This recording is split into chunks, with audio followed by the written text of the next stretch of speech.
इस लेख में निहित किसी भी जानकारी, सामग्री, गणना की सटीकता या विश्वसनीयता की गारंटी नहीं है। विभिन्न माध्यमों, ज्योतिषियों, पंचांग, प्रवचनों, मान्यताओं, धर्म ग्रंथों से संग्रहित कर ये जानकारी आप तक पहुंचाई गई है। हमारा उद्देश्य महज आप तक सूचना पहुंचाना है।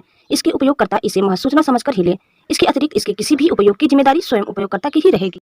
नमस्कार दोस्तों, जी जायसवाल यूट्यूब स्टोरी में आप सभी का स्वागत है। दोस्तों, आज हम कुछ ज्ञान की बातें लेकर के आए हैं जो इस वीडियो में देखने को मिलेंगे। आइए हम जानते हैं वह कौन सी ज्ञान की बातें हैं। दोस्तों, सुबह सुबह कोई गैस सिलेंडर मांगे तो नहीं देना चाहिए। आइए जानते हैं इसकी क्या वजह है। कुछ लोग अक्सर परेशान रहते हैं कि दुर्भाग्य उनका पीछा ही नहीं छोड़ रहा है। मेहनत करने के बावजूद अच्छे परिणाम नहीं मिल रहे हैं। प्रत्येक काम में बाधा आती है और घर में लगातार पैसों की तंगी बनी हुई है। अगर ऐसा कुछ आपके साथ भी हो रहा है तो आपको भी आग और चूल्हे से जुड़ी कुछ खास बातों पर गौर करना चाहिए। घर का चूल्हा अग्नि कोण और अग्निदेव का प्रतिनिधित्व करता है।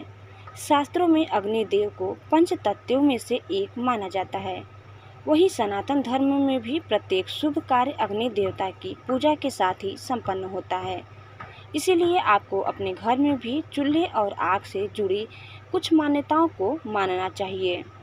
दोस्तों, अगर आपने गलती से भी आग के ऊपर थूका या फिर बिना वजह पानी को बहाया और किसी के ऊपर बिना वजह फेंका तो समझ लीजिए यह दुर्भाग्य को खुद न्योता देने के बराबर है। वहीं सुबह के वक्त यदि आपने अपने घर के चूल्हे में से किसी और को आग दी है तो आपका चूल्हा नष्ट हो सकता है। चूल्हा नष्ट होने का मतलब होता है घर में तंगी आना। इसको आज के परिप्रेक्ष्य में ऐसे समझा जा सकता है कि आपसे सुबह के वक्त कोई सिलेंडर मांगने आए तो ना दें।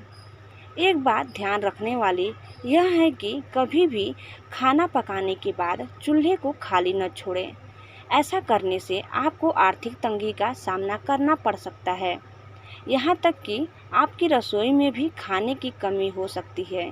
इसीलिए खाना पकाने के बाद भी किसी पात्र में कोई भी खाने की वस्तु डालकर चूल्हे पर रख दें।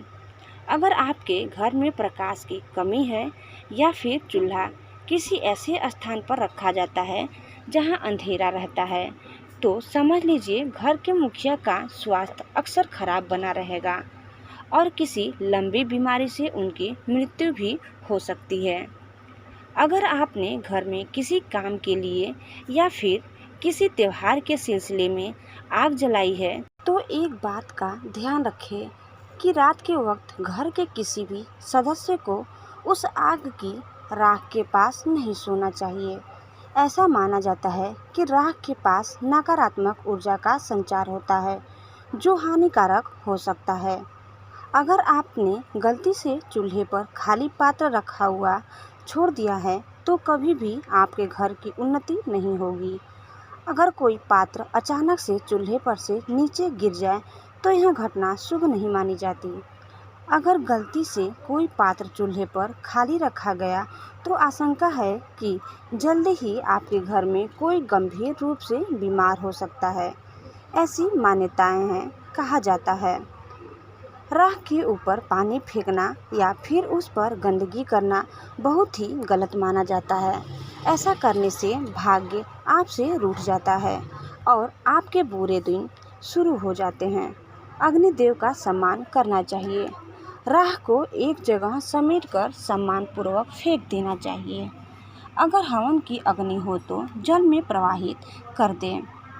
ऐसी मान्यता है कि अगर कोई व्यक्ति आग जलाए और उस आग में से धू धू की आवाज़ आए तो समझ लेना चाहिए कि उस व्यक्ति के बारे में समाज के लोग बुरा भला कहते हैं। सर्दी का मौसम शुरू हो चुका है। लोग कुछ दिनों में अंगीठी जलाना शुरू कर देंगे। शास्त्रों के अनुसार अंगीठी के पास बैठकर ताप लेना चाहिए। कुछ लोग अग्नि के ऊपर पैर रखकर सेकना शुरू कर देते हैं। अग्नि के ऊपर पैर दिखाने से अग्नि का अपमान होता है। तो दोस्तों, आपको हमारी यह कहानी कैसी लगी हमें कमेंट बॉक्स में ज़रूर बताइए और आप इस चैनल में नए हैं तो प्लीज़ इसे सब्सक्राइब करना न भूलें। धन्यवाद।